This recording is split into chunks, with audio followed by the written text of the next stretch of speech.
Hello boys and girls, my name is Danny Mac, and if you're looking to get started with Blender 2.8, then this tutorial was made for you.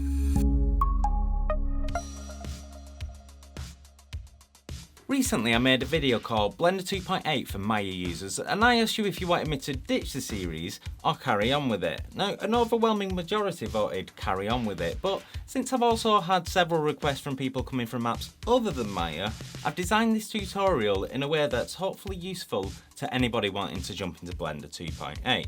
Now, having said that, it is paced for the intermediate user, so if you're a complete beginner to 3D, you might struggle to keep up, but there is a free PDF available to help, which I'll talk about in a moment.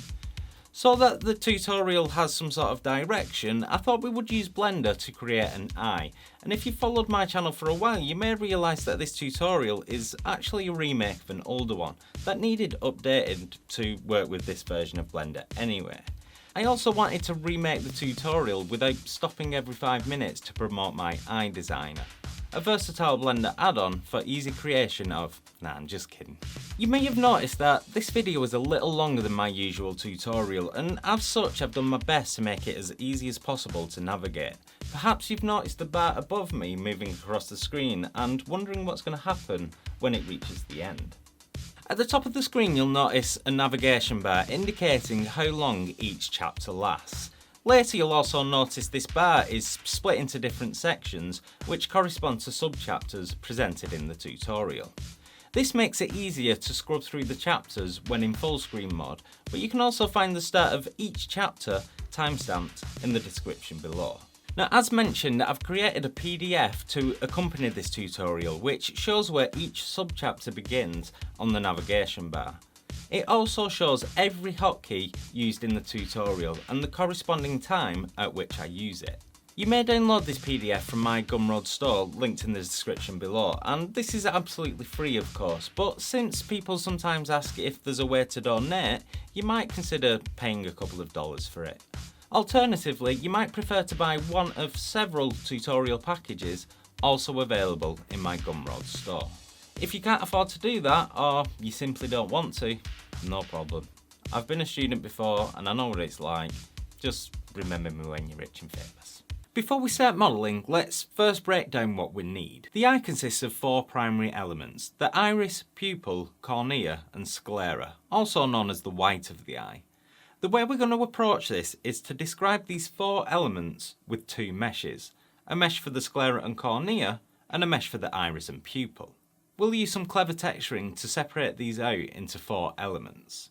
Before we jump into it, I just wanted to say that while the official release of Blender 2.8 is just around the corner, it is technically still in beta, and so the version you're using might differ slightly to what you see on the screen. In fact, since this tutorial took so long to create, the UI will change slightly during this tutorial. The changes will be subtle though, so don't worry about it. Naturally, a sphere is a good place to start, so to add a sphere, I'll come down to my add menu where I'll find all the important stuff like primitives, curves, NURB surfaces, lights, cameras, you get the idea. I'm going to delete this sphere though, so that I can show you can also access this menu by pressing Shift A, and really this is the preferred method because it brings the menu to your cursor rather than vice versa. So remember this hotkey because you'll use it a lot. As I insert a sphere, notice we get this little menu pop up down here. But again, before we take our cursor down there, let's press the hotkey F9 to bring it to our cursor. This menu will allow you to make certain edits to the last action you did. So in this case, we inserted a sphere, and it will give us options to edit that. Now, you want to be careful with this because, like I say, it gives you options to edit your last action. So if I move this object, I get options to tweak the move, and I can't now get back to the previous options. I'll frame up on the selected object by pressing the full stop or period key on the numpad. If you don't have a numpad, press the back tick button, which is located next to the number 1 on the keyboard. You might refer to this as the tilde key, but tilde is located elsewhere on a standard UK layout, followed by View Selected. We'll come back to this menu in a moment. I can rotate around this using just the middle mouse button, or I can add Shift to pan, or Control to zoom, though you'll often see me scroll the middle mouse wheel which gives this incremental zoom. Now, when I created this tutorial for 2.79, I advised you to use orthographic mode for the modelling portion of this tutorial, which can be done either by pressing this icon or by tapping the number 5 on the numpad.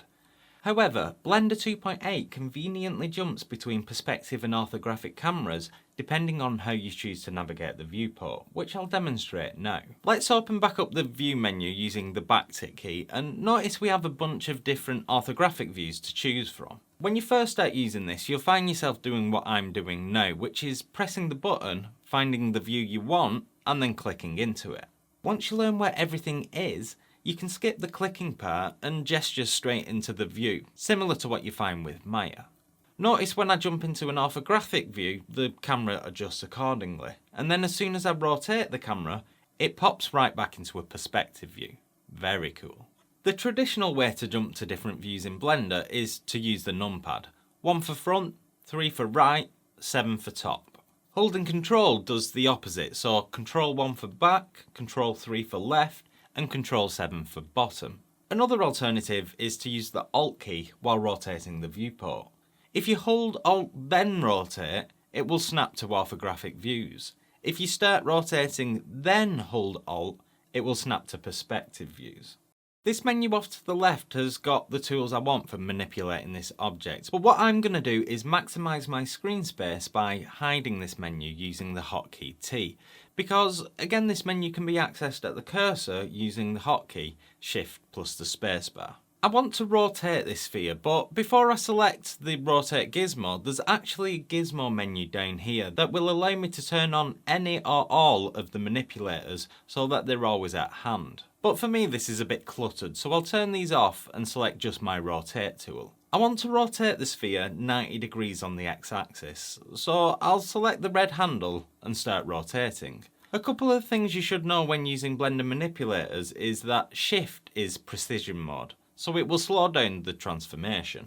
Also bear in mind that in Blender, the further your mouse is from the rotation point, the more precise the rotation is. And holding Control is incremental mode, making it rotate in 5-degree increments. But in this case, a better approach would be to start rotating the object and then typing 90 on the keyboard, which will rotate by that number of degrees. We can check the channel box by pressing the hotkey N to reveal the properties panel, and of course you can also control the transformations from here. We'll look at alternative methods later in the tutorial. So far so good, but the sphere isn't very smooth. I can add a subdivision surface modifier by coming to the modifiers tab and selecting it from the modifiers list. This is like hitting the 3 key in Maya. I'll remove that to show you a quicker way to do this would be to use the hotkey Ctrl+1. Though you don't have to press 1, you can press any number up to 5 and the modifier will apply the corresponding subdivision levels. Now, despite the object being subdivided, it still looks faceted, and that's because Blender doesn't apply smooth shading by default, so we can do that by right-clicking and selecting Shade Smooth. I want to duplicate this sphere, so to do that I can either right-click and select Duplicate Objects, or I can hit the shortcut Shift-D. When I do this, the duplicate object will stay under my cursor until I either left-click or right-click. Think of left-click like pressing Accept, and right-click like pressing Cancel. You won't cancel duplicating the object, just the moving of it. Remember this left-click for Accept and right-click for Cancel, because it crops up a lot. Now, in the outliner, I can name one Cornea and the other one Iris. Notice the object sorts themselves into alphabetical order. If you don't want this, you can turn off alphabetical sorting in the Filter menu. Now, I'll hide the Cornea by selecting it and pressing H for Hide. And notice this eye icon shuts down to illustrate the object is hidden in the viewport. We only have our iris showing now. The cornea would still appear in the render though, as indicated by this camera icon. And while we're here, this third icon indicates whether or not the object is selectable. So if I uncheck this on the iris, I can no longer select the object. Now let's move on to the modelling.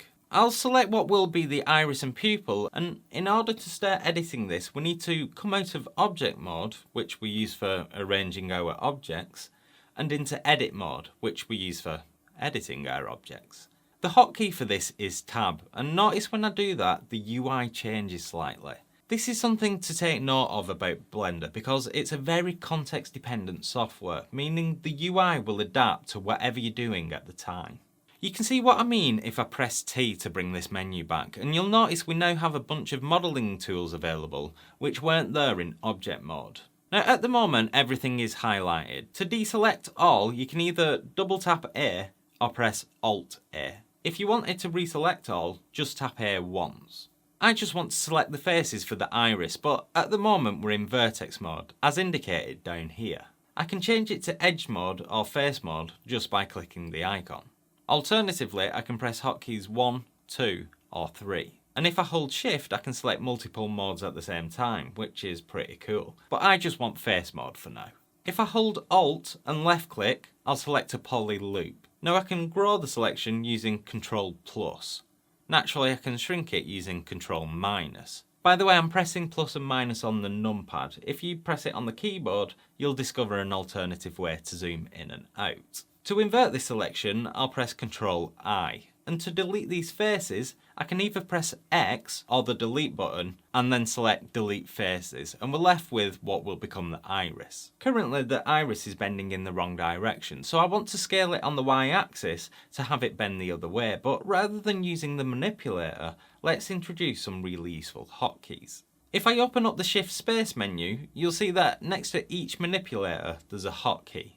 S for scale, R for rotate, and G for G is a maverick, just think of G for grab. So I'll press A to select all the faces, and then I'll press S to start scaling.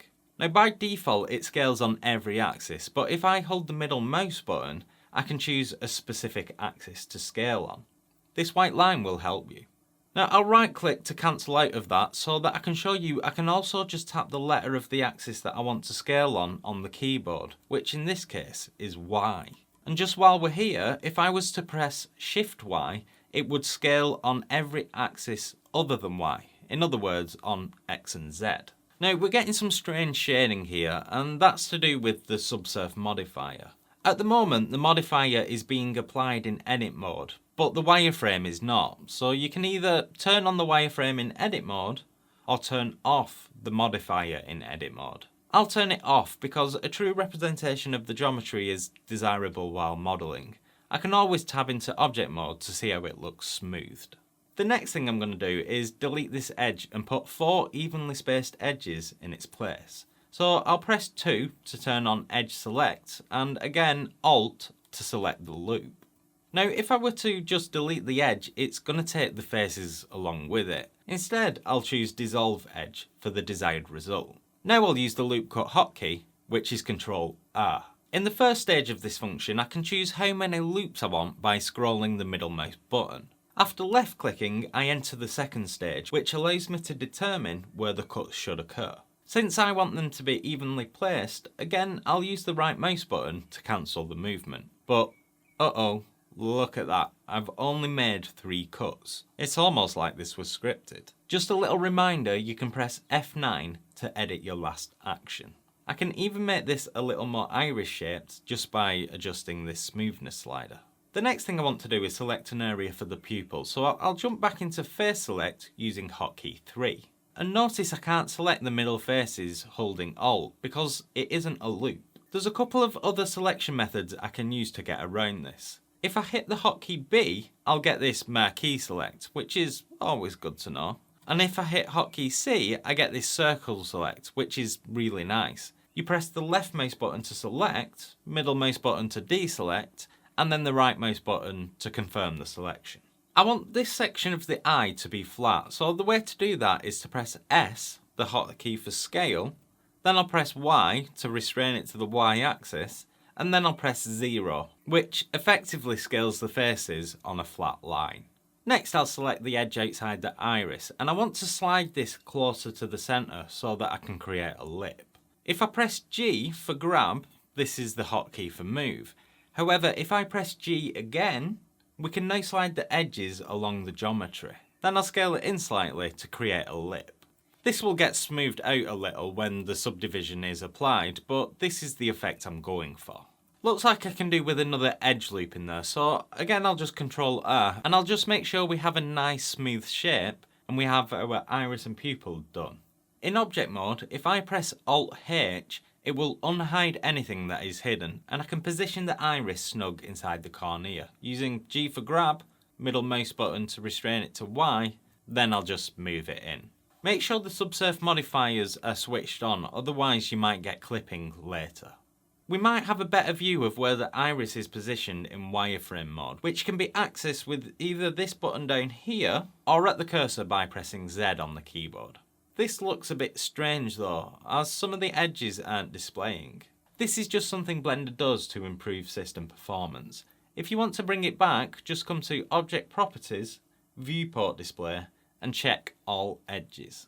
By the way, this isn't the only way you can display the wireframe. I'll come into solid mode to demonstrate this. Down here we have our overlays panel, which is fairly self-explanatory. You can turn individual viewport overlays on and off, or you can toggle them all at once by clicking the icon at the bottom. The one we're interested in is wireframe, and if I turn off draw all edges for a moment, we can actually control how much of the wireframe gets shown using this slider. I don't really need it in this example though, so I'll turn it off, but while I'm here I think I'll turn off the flow just to make the viewport a bit tidier. On a stylized eye, it's common to leave the cornea perfectly spherical for simplicity, but on a more realistic eye, the cornea bulges out. So let's look at how we might approach doing that. So in wireframe mode, first I'll turn off the subdiv modifier in edit mode as it's in the way. Now I'll add an edge loop next to the one at the point at which the iris sits. I'll press 3 for face mode, followed by B for marquee select, and select these front faces. Then I'll press G to grab and pull them forward slightly. I'll press Ctrl- to shrink the selection, and I'll do the same again. Now I'll scale these faces to give it a smoother fall off, and our modelling is done. To do any sort of shading, we need some lighting, so first I'll add image-based lighting to our world. You can do this by navigating to the World tab and underneath Surface, add a background material. Now press the dot next to Colour and select Environment Texture. Here I'll hit Open and locate an HDR image. I'm using one from Pixar Studios, which can be downloaded free from the RenderMan website, which I've linked in the description. Before we see the effect this has, let's first have a quick chat about render engines. Currently, I'm using Cycles, which is Blender's native offline path tracer. If you're new to the world of rendering, this is basically what you would use to render movies. Which is opposed to Eevee, which is Blender's brand new, shiny, real-time renderer, which I'm sure you've heard of by now. So while Cycles is more powerful and capable of producing better results, Eevee is much faster while still producing really nice results. Now the beauty of Blender 2.8 is that you can use the power of Eevee in conjunction with Cycles. So with the render engine set to Cycles, you'll notice if I press Z and enter rendered mode, we're now seeing our object rendered with Cycles, and notice we can see our environment texture now. And if I change it to look dev, it's essentially being rendered by Eevee but with preset lighting. If we wanted our own environment light to affect the object, we need to come down to our viewport shading options and turn on Scene World. I'll also turn on Scene Lights for when we add those shortly. When it comes to the environment, my personal preference is to hide it but still have it light our objects. If we jump back to a Cycles render, this is easy. We could turn off ray visibility to the camera, which has the desired effect, but this background is a bit harsh to me, so instead I'll turn on background transparency. Just go to the render panel and under film, check transparency. Much nicer. However, if we jump back into look dev, notice we have a problem in that there isn't a simple checkbox that you can tick to hide the environment, but there is a quick hack we can do in the node editor. Now, I won't show you how to do this right now because it would mean skipping over a lot of stuff we haven't learned yet, but I will include it in a chapter at the end which explains it. For those already familiar with Blender, I basically set up my world nodes like this. An IPR render shows we now have some smooth lighting, but we also want a direct light to give us a nice highlight on the front of the eye. We also want to make it easy to rotate the light around the eye to alter the lighting situation. First, let's add an area light to the scene by using Shift A and selecting Light, Area. I'll hit F9 and rotate it 90 degrees on X. and move it backwards on Y so that it moves to the front of our eye. -10 should do it. We'll edit the light properties in a moment. First hit Shift A again and add a curve circle. Set the radius to be 10 so that it's in line with the light. What I'm going to do is connect this light to this circle so that when we scrub the timeline, the light rotates around the eye. However, there's a slight problem. If we connect the light at the front of the eye, we'll need to scrub all the way around to check the lighting on the other side of the eye. A way around this, and it's not the simplest way, but it's going to allow us to introduce a new concept, is to rotate the light so that it starts off from the side of the eye. So then when we rotate it, it behaves how we want it to. From the top view, we want to rotate the light 90 degrees from the centre, but if we try to rotate it now, it's not going to work because the pivot point is at the object. What we can do instead is make the object rotate around our 3D cursor, which is this funky white and red circle you can see here. You can edit the placement of this cursor by pressing Shift Space and selecting it from the list. Now the cursor will move anywhere you click, but we want to be a bit more precise. If I press Shift S, I'll get a bunch of different options for manipulating the cursor, and the one I'm interested in is Cursor to World Origin.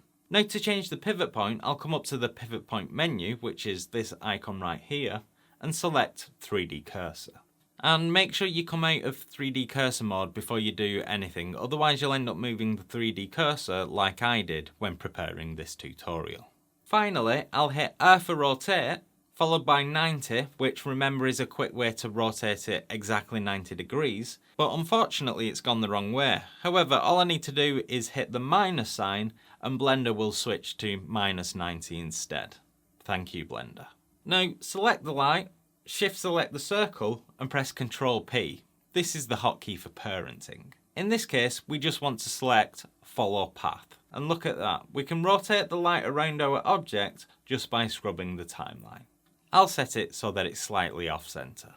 Now in look dev mode, the light is having an effect on our eye, but if we jump into rendered mode, you'll notice it really isn't strong enough. So what I'll do is select the light, and under the light properties tab, I'll turn the strength up to 1000.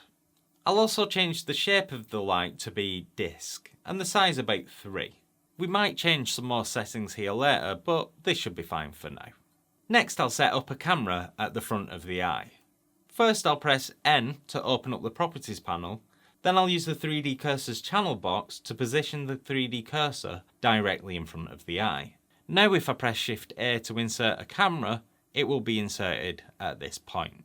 I can then tweak the camera's channel box to have it point at the eye. Now I can press the backtick key and view camera to look through it, but we want this view to be in its own window. I'll move the cursor over to the corner of the window, and when we see this crosshair icon, it means we can drag across and split the windows into two. You can split windows horizontally and vertically, and if you drag in the opposite direction, you can rejoin the windows too. This can be a little tricky sometimes, so another way of doing this is by right-clicking between two windows and pressing split to split a window, and of course join to join two windows. Another cool thing you can do with these windows is switch them out for any type you like, so it's super customizable. So what I'll do is arrange my windows like this. So I have my camera view, 3D view, and since I don't need the timeline for the moment, I'll change this to shader editor, so we can finally move on to making this eye look pretty. In my camera window, I'll hide all of the overlays since this window's only going to be used for seeing how the eye looks. While shading the eye, I'll be jumping back and forth between Look Dev and Cycles. Now, as I say, Look Dev is essentially being rendered by Eevee, but it isn't quite the same as creating a render with Eevee. With this in mind, once I have the eye shaded in Cycles, I'll demonstrate how to set things up so that the eye works properly in Eevee too. Just a quick forewarning on this section that I do move quite fast and gloss over what a lot of stuff does, particularly individual shading nodes.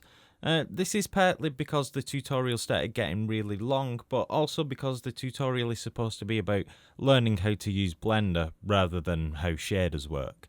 If there's anything you want me to explain in more depth, let me know in the comments below and I'll see what I can do. Now, if you remember at the start, I said the eye has 4 elements. Let's start with the easiest of the 4 elements, which is the pupil, since it's just black. With the iris selected and the cornea hidden, come over to the Materials panel and click New. I'll rename it Pupil Matte and change the surface type to a simple diffuse.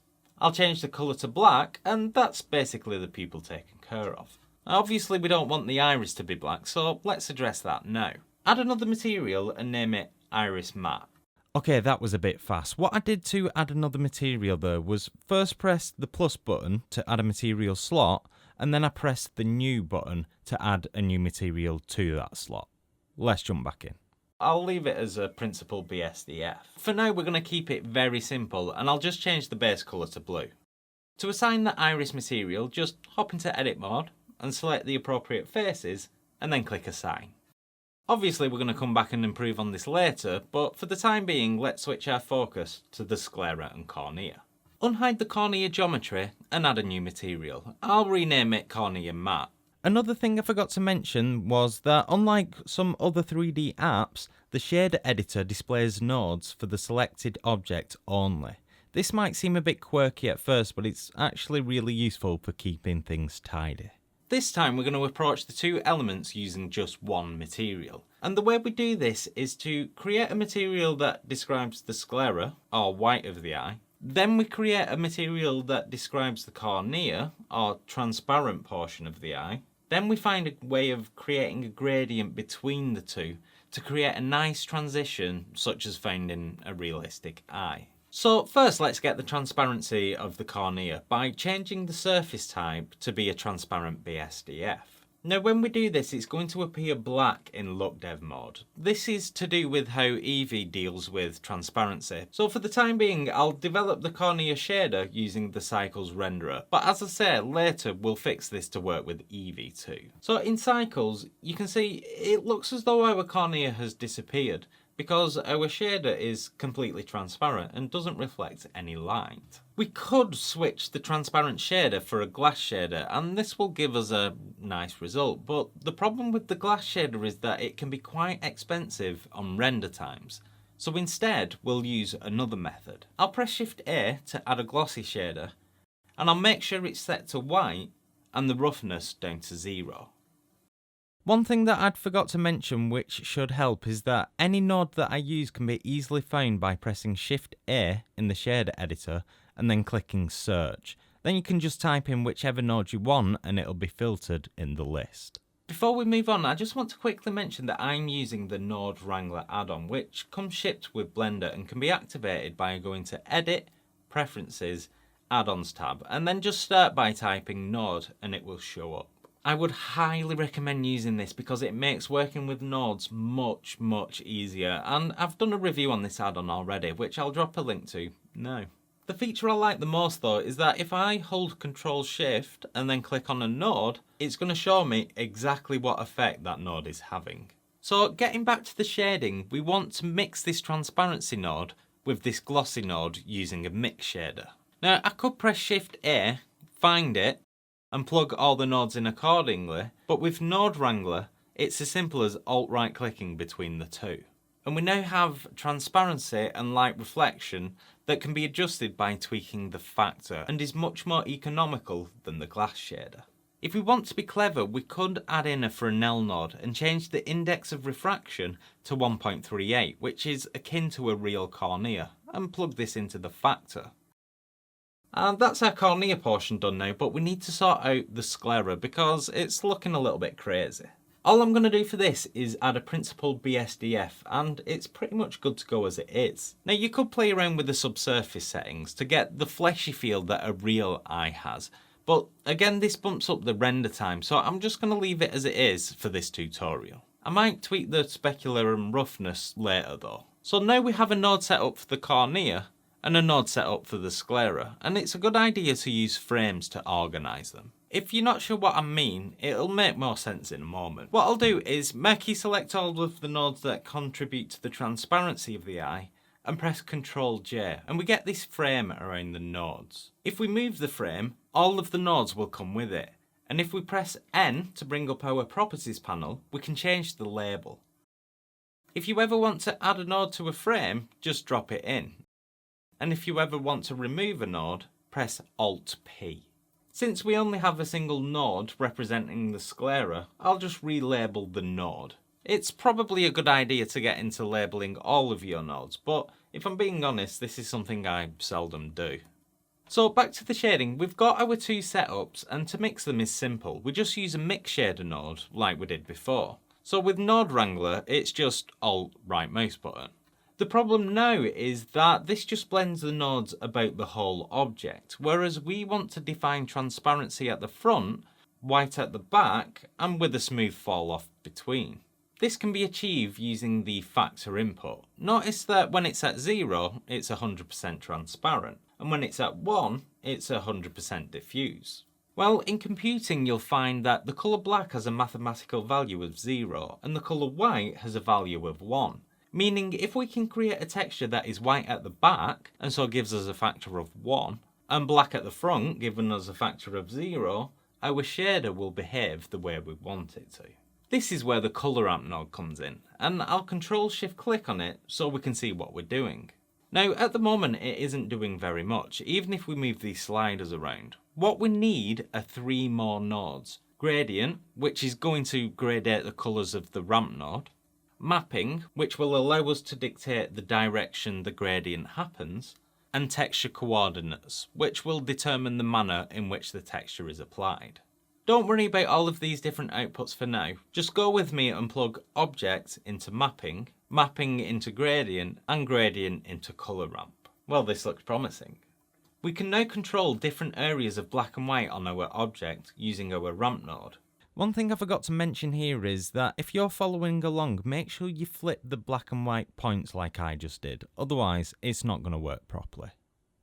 So if we now plug this into the factor of our mix shader, wherever is black should be transparent and wherever is white should be opaque. We're so close. We just need to rotate the gradient around the Z axis. And let me just turn the overlay on so that this is a bit clearer to understand. If we rotate the texture around the Z axis and tweak the position of our colour ramp, we'll get there. But we have a problem. It seems as though the texture is rotating around the Y axis.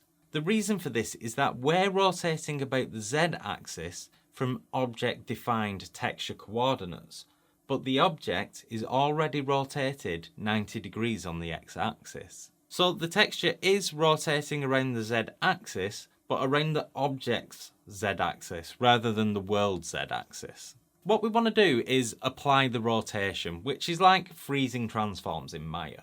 So with the cornea selected, I'll press the hotkey Ctrl A, and I just want to apply the rotation.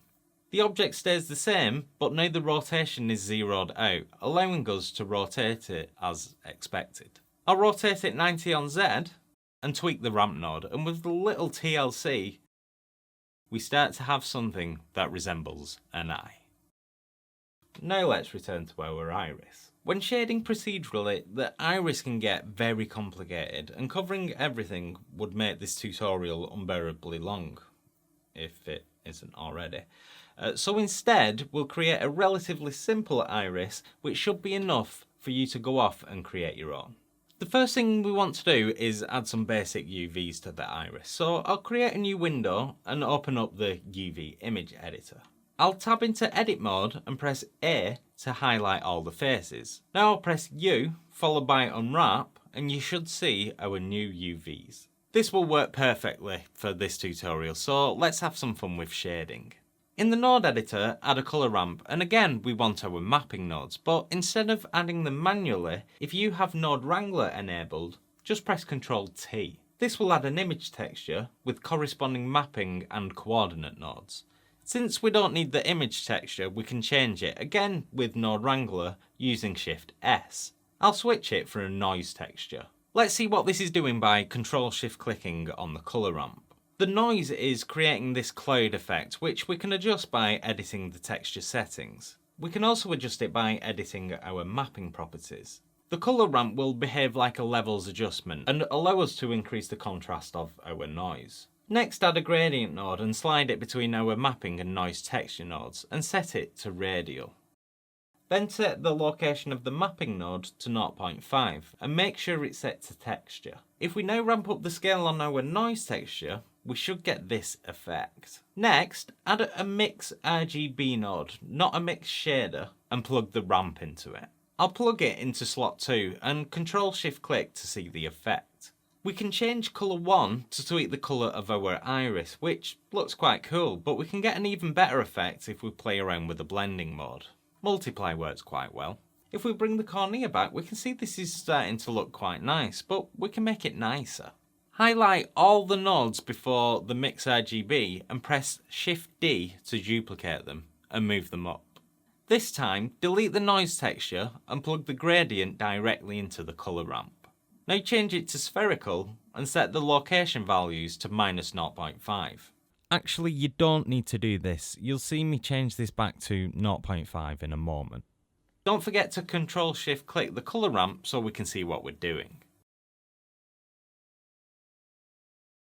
What we want to achieve are colours that are black in the centre where the pupil is, then light where the colour of the iris is, then fading off to dark around the perimeter of the eye. If I move the left slider on the colour ramp, you can see it affects the outer rim.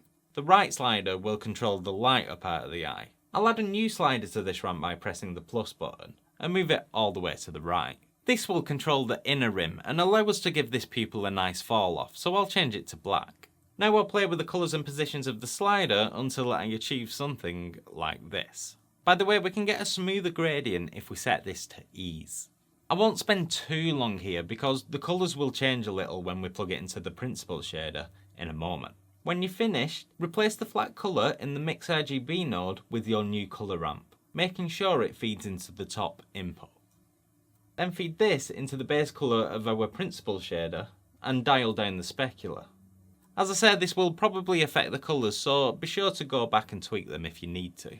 If we check our final result, we now have a pretty nice looking eye, but we can still make it better.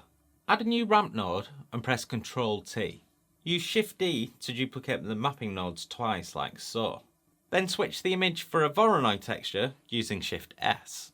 On the first mapping node, change the location to -0.5. On the last mapping node, set it to normal.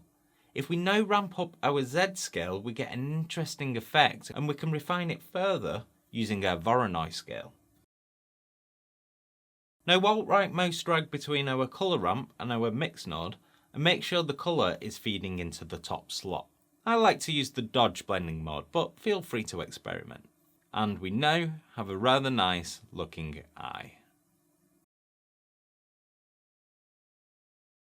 To wrap up the tutorial, let's look at how to make the transparency work in Eevee. I want it to work in both Cycles and Eevee at the same time, and to do that we need to do a little trick. First, I'll duplicate all the nodes in the material, including the output node. Then I'll set our original output to be specifically Cycles, and our new one to be Eevee. Next I'll come to the Render tab and set the render engine to Eevee. I'll also turn on screen space reflections and check refraction beneath this. Now in the Eevee setup, I'm just going to delete the Cornea nodes and add a new principal BSDF in its place. Then I'll turn transmission all the way up and roughness all the way down. Finally, in the materials tab, I'll make sure screen space refraction is checked and our eye now works inside Eevee. If I now change the renderer back to Cycles, you'll see we can also switch between rendered and look dev. To hide the environment light in Eevee but still have it affect our objects, we can do a little trick. In the shader editor, set this drop down to world. When you set up the environment the way I did earlier in this tutorial, you get this set up. The image plugs into the background and the background plugs into the output. What we want to do is duplicate the background and then alt-right click to mix them. Then I'll add a light path node and plug camera ray into the factor.